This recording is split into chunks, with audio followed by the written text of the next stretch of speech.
Today we are going to take a deep dive into the 2025 Atlanta Falcons roster. So grab some popcorn, get your drink. Let's see how this season should shape out based on who makes the starting roster. We are going to examine each position, player by player, based on who we think should make the team in 2025. There are a lot of camp bodies. There are a lot of players to evaluate. Coach Raheem Morris made the decision to not play any of his starters in the preseason. This becomes a complete evaluation of the talent he has in Flowery Branch, so that he can decide his depth as well as his practice squad. But the preseason is not for the starters and should not be thought of in that way. On defense alone, the Falcons must find a new starter at defensive tackle, edge rusher, inside linebacker, cornerback, and safety. There are quite a few holes to fill, and you can bet that's what they are evaluating currently. If this is the type of content that you enjoy, I highly recommend that you go ahead and subscribe. And if you wouldn't mind, click that like button. We have a long journey ahead. Let's get to it.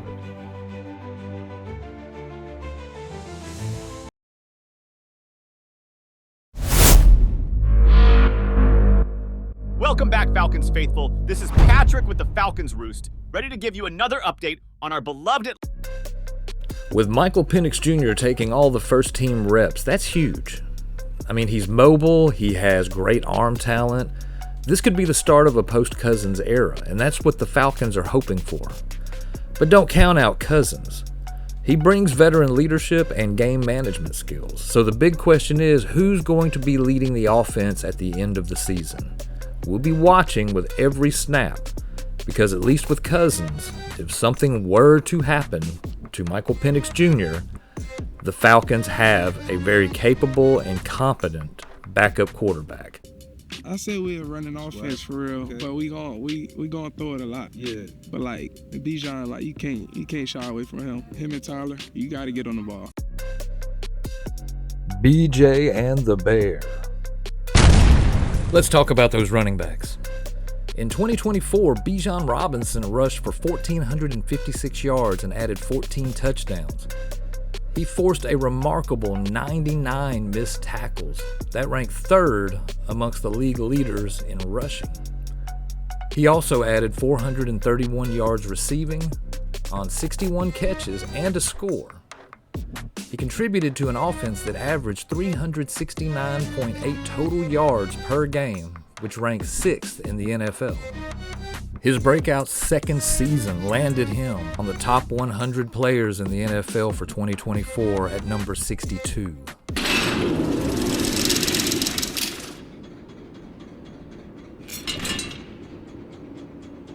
I think a play that stands out to me is, against the Saints. I got a pitch on the outside. It looked like there was nothing there. It was just globble all over the place, man. But just stayed patient, broke through the line.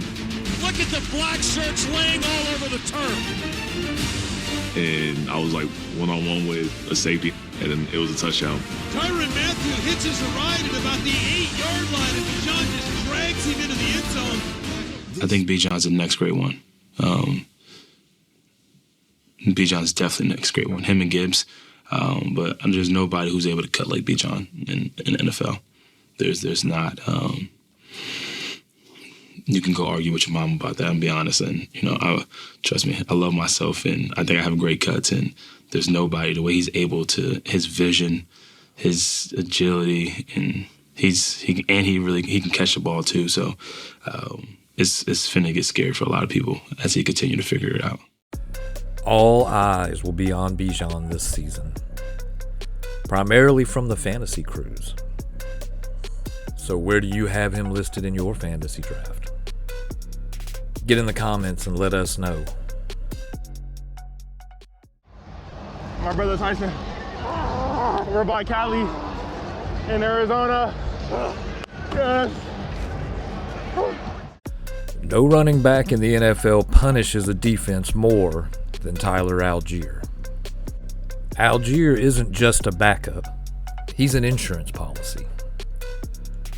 If something were to happen with Bijan, were he to get injured, be unhealthy in any way, you can always count on Algier to step in and take his 2024 stats of 4.7 yards per carry and his very agile hands to step in and keep the offense going for the Falcons. His game's grown so much in the past year from, he was power back but can do other things, but now it's like he can do everything. They did a really good job, our coach Petrie did a really good job of, putting us in different situations that really fit our games and fit our styles, and then, as time goes on, then we can both do things at the same time, and me and him can just rotate no matter what play is called. Obviously, he has so much power. When he runs with his pass. It's hard to take him down off of first contact because he's always moving forward with so much momentum. And then, he has good feet. People might not understand, with Ty, he has good feet, in the hole. And then, I think that he's just more so dynamic off, finding quarters on players and, finding the shoulder of where to attack. That's why he has angry runs every week because, defenders are already intimidated, but then he can make a move off of that to, be more explosive. So the Falcons have a lot to be excited about looking at that duo. But how do their wide receivers fare? What are they going to look like in the 2025 season?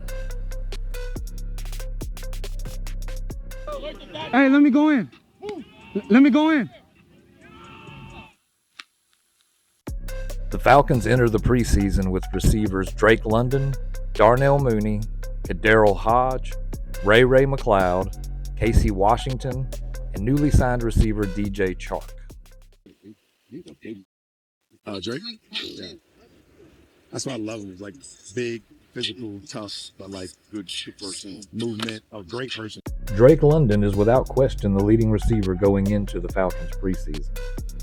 His 1,271 yards receiving ranked him 4th in the NFL in 2024. With Penix relying on him this season, expect an even greater year from the third-year starter. Receiver Darnell Mooney injured his shoulder on July 24th, sidelining him for the preseason. He will likely start the season as the number 2 receiver, but while he is out, the Falcons have elevated third-string receiver Kaderil Hodge, who recently signed a 2-year, $6 million contract in the offseason. They will be backed up by second-year receiver Casey Washington and recently signed veteran DJ Chark. And coming out of the slot are receivers Ray McLeod, who's coming off a good season in 2024 with the Falcons, and fourth-year receiver Chris Blair, formerly of the XFL. You're 100% healthy. You're raring to go. Ocho tried to put some numbers on you. What is health the precursor? Because I know you look, I don't want to put you on the spot and say, okay, give us a stat total where you say 100 and 1,200 yards and this. Health is the precursor, and then everything else will fall into place after that. Is that how you're approaching it? Not at all. Well, once I got back to, last year and in this offseason feeling great, that's the last thing on my mind. Now it's just, like I say, playing fast mentally, physically, being able to get to my spot and, being the best asset for Mike. So when I do get my opportunities in first, second down, third down, ball come my way, we moving the chain. We're getting yak. That's the big thing. Yak and, putting that shoulder down, get across that goal line, move the chains, be more valuable for this offense.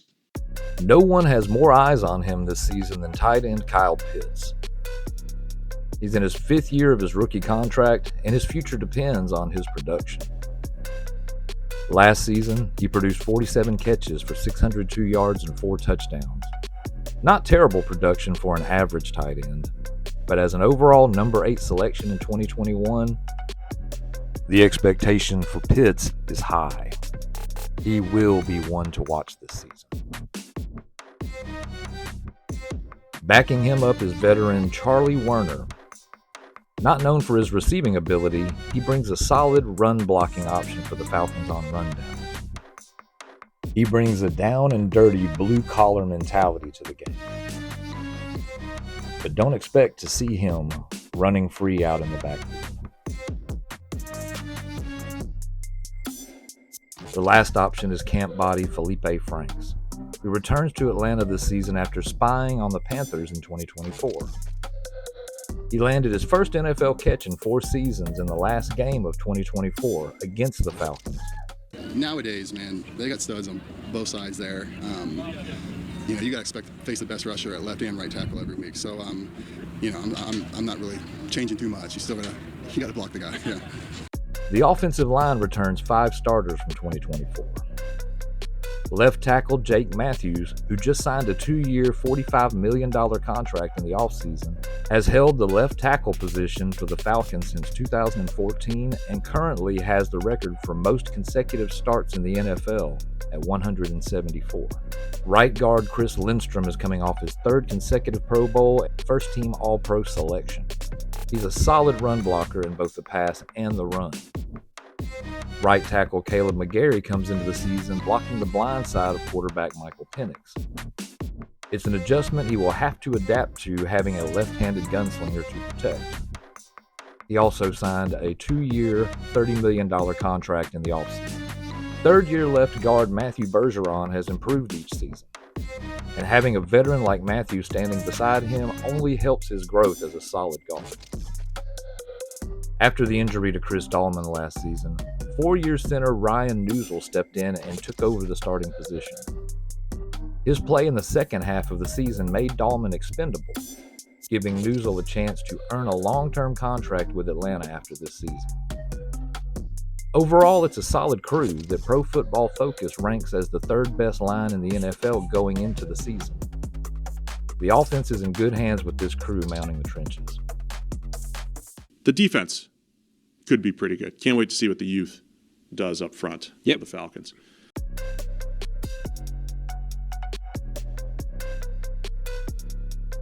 Let's shift our focus to the defense, where the Falcons come into the 2025 season with 5 positions left empty over the offseason. We begin with the defensive line, where a hole was created with the loss of Falcons 9-year veteran Grady Jarrett. That creates a competition between 2nd-year tackle Rook Orohu and free agent signing Morgan Fox. And lest we forget, Falcons' 2nd-year defensive lineman Brandon Dorlus. With the entire defensive line in overhaul under Ulbricht's new defensive leadership, no one is safe, so everyone needs to play to win that job. Brandon Dorlus has something to prove. Can he win out that starting position? We will see. Defensive tackle Kentavious Street will round out the middle of the line rotation behind veteran David Onyemata on the inside, leaving the edge positions as the largest question marks on the team. The loss of Matthew Judon in the offseason opens a spot the Falcons have spent the past 11 seasons addressing. Coming back from last season is edge rusher Zach Harrison, a force of nature who dominates against the run but struggles to get to the quarterback. He will be rotated out on passing downs with 4th-year edge rusher Arnold Ebiketie. Ebiketie landed 6 sacks in 2024, leading the team. He's grown consistently better over the past 3 seasons, but has he hit his ceiling? The Falcons have multiple options at edge rushing this season. The first is newly acquired former 49er Leonard Floyd. He signed a 1-year deal worth $10 million after being released from San Francisco this offseason. The 32-year-old pass rusher has amassed 58.5 sacks over the past 5 seasons, an average of almost 11 per year. The former Georgia Bulldog is coming in on a prove-it contract and should line up on Sundays as the starter. But this lineup could change weekly. The Falcons went heavy on edge rushers in the past 2 offseasons. This year, we'll get to see a little bit more of 2nd-year player Braylon Trice. I'm going to give it everything I got for the city and for the people and put them on my back. An injury in 2024's preseason ended his rookie season, but his camp and limited playing in the preseason has shown flashes of a solid player. But the one to watch on the line will be the number 26 overall selection, James Pierce Jr. He plays with a chip on his shoulder and has already been involved in 2 separate fights in training camp. He had back-to-back sacks on backup quarterback Kirk Cousins this past week and ran down Michael Penix on a bootleg. The fans will be clamoring for him to start opposite Floyd by the season opener. The real question becomes, what do you do with Atlanta's first overall pick, Jalen Walker? Defensive coordinator Jeff Ulbrich has 2 of the same style player standing in at the linebacker position. That player being Caden Ellis and Walker. Caden, I appreciate the fact you're trying to be deliberate with your hands and your strike, but faster on and off, faster on and off, faster on and off. Yes, sir. The great ones, they don't f around with O-linemen, you know what I'm saying? I understand. Great one for you to look at is Bobby Wagner. Bobby is just, As fast as possible. Bobby's not, you know what I'm saying? Just on and off, on and off. Both players are wild cards that can line up at edge, outside linebacker, inside linebacker, and even dime safety. Ellis had a career season last year in Atlanta. He ended the season with 151 tackles, 5 sacks, 3 passes defensed, an interception, a forced fumble, and a fumble recovery. To say he's pivotal to the flexibility of this defense is an understatement. But that leaves us with Walker. Where does he fit in? He has too much potential to limit his snaps. He would excel lining up next to Ellis in the middle, but the linebackers addressed that position in the offseason by signing linebacker from the Raiders, Divine Diablo. Everybody's just been great here, the staff, the coaches, the players. As soon as I got in the locker room, there's at least 10 players coming up to me. I didn't even have to go to them. Diablo was injured his rookie season in Las Vegas, and his recovery began to show the past 2 seasons with the Raiders. He does have solid potential, but I would strongly consider flexing Walker to the inside on passing downs. Second-year player JT Bertrand is in a hard spot. The competition for the inside could leave him sitting on the bench a majority of the season. The secondary should be interesting. Besides the pass rush, they were the weakest spot on the defense, allowing over a 70% completion percentage to opposing quarterbacks. Just awful. The loss of starter Richie Grant opens a spot for some new blood at the corner position. It will be a battle between veteran Mike Hughes, who signed a 3-year, $18 million deal this offseason, Clark Phillips III, who enters his 3rd season as a Falcon, and underdog rookie Kobe Bryant. Bryant went undrafted, to the amazement of anyone who followed the Kansas corner in college. He will have a chip on his shoulder, and in Ulbrich's aggressive scheme, a solid opportunity to show his man-to-man skills should arise.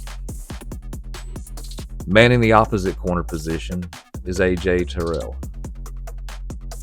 Terrell is one of the best-kept secrets in the NFL. He locks down his assignment and isn't afraid to get dirty against the run. Smooth, he good. I call him Young Buck. He learning the game, man. He learned fast, too, and that's why he was all-pro. I was trying to run a route against him. He was running the route for me. At safety, the Falcons enter the year with all-pro safety Jesse Bates. Most would consider him not only the best defensive player for the Falcons, but they would also consider him the best safety in the NFL.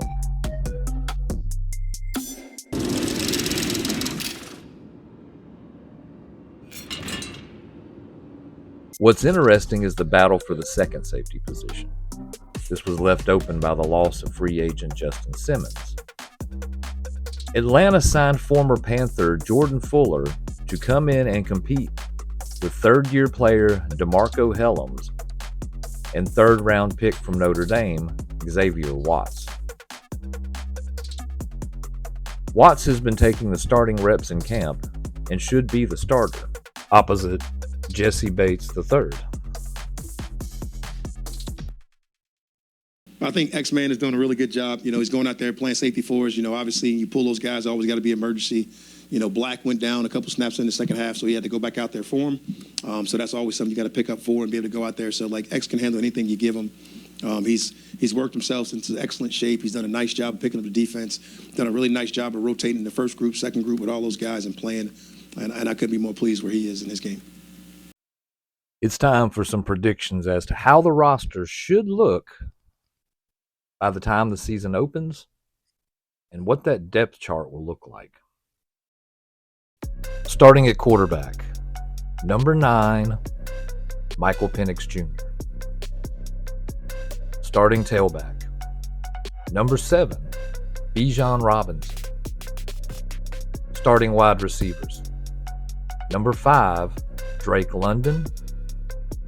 Number 1, Darnell Mooney. Number 34, Ray McLeod. Starting at tight end, number 8, Kyle Pitts. Barring any injuries, this is the lineup you should expect to see on opening day. The projected second string should go as follows. Quarterback, Kirk Cousins. Running back, Tyler Algier. Wide receiver, Kaderil Hodge.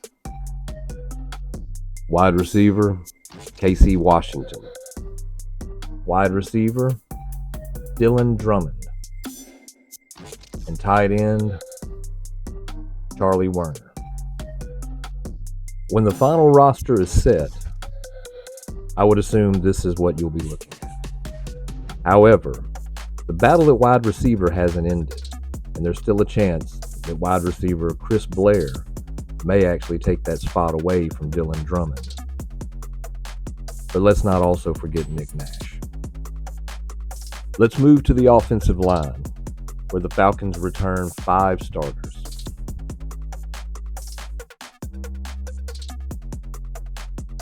Number 70, Jake Matthews, offensive tackle. Number 65, Matthew Bergeron, left guard. Number 64, Ryan Newsel, center. Number 63, Chris Lindstrom, right guard. Number 76, Caleb McGarry, right tackle. Now let's take a look at the depth for the backups on the offensive line. Number 77, Storm Norton, left tackle. Number 68, Elijah Wilkinson, left guard. Number 66, Jovan Gwynn, center. Number 68, Kyle Hinton, right guard. Number 69, Jack Nelson, right tackle.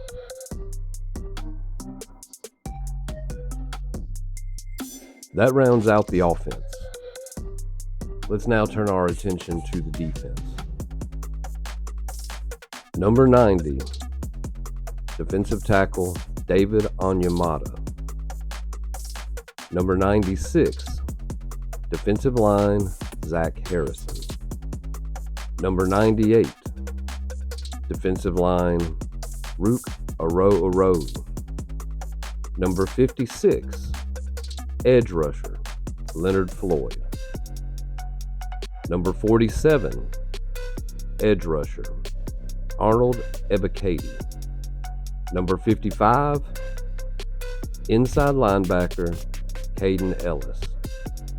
Number 0, inside linebacker Divine Diablo.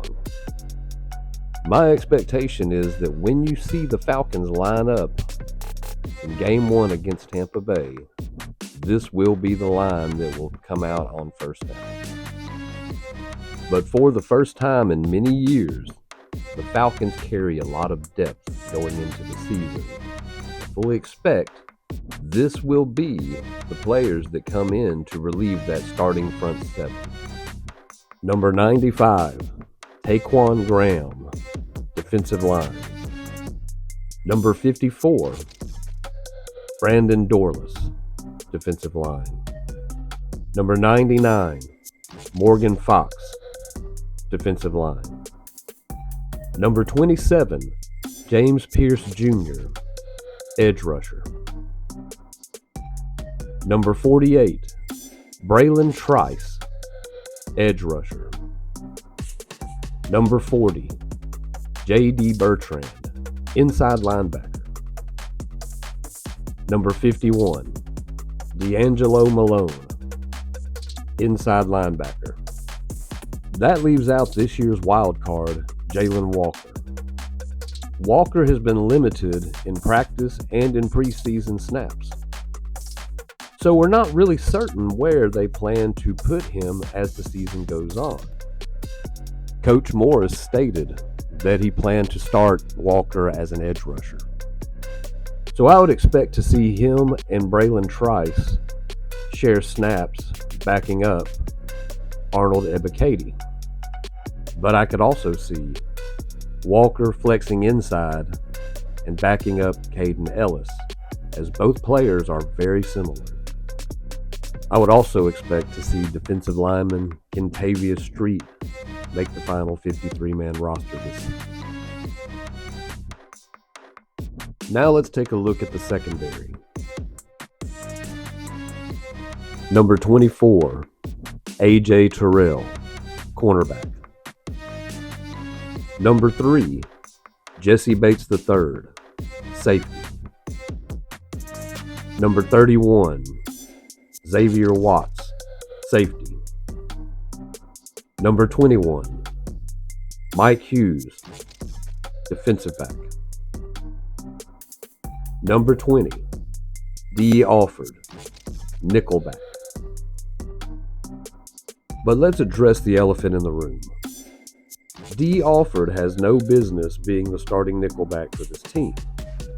I do believe he will start the season at nickel, but by season's end, I truly do not expect for him to be out on the field. Let's take a look at the backup options we have available. Number 34, Clark Phillips III, defensive back. Number 37, DeMarco Helms, safety. Number 1, Lamar Jackson, defensive back. Number 29, Jordan Fuller, safety. Number 33, Billy Bowman Jr., nickelback. This is the most likely scenario for the backups to the starters starting the season against the Bucs. However, I do expect Billy Bowman Jr. to replace D. Alford in the nickel slot.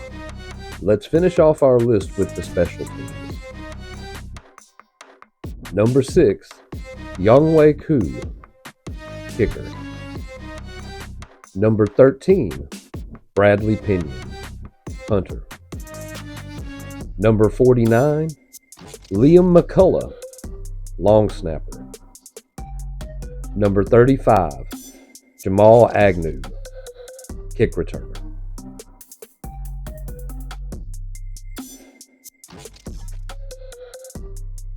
When the preseason comes to an end, we will be back with an updated version of this roster to get you ready for the Atlanta Falcons in the 2025 season.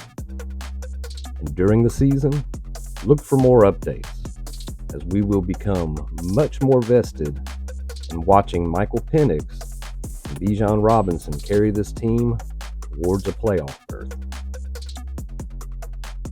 Take care out there, and until the next time, cue the music.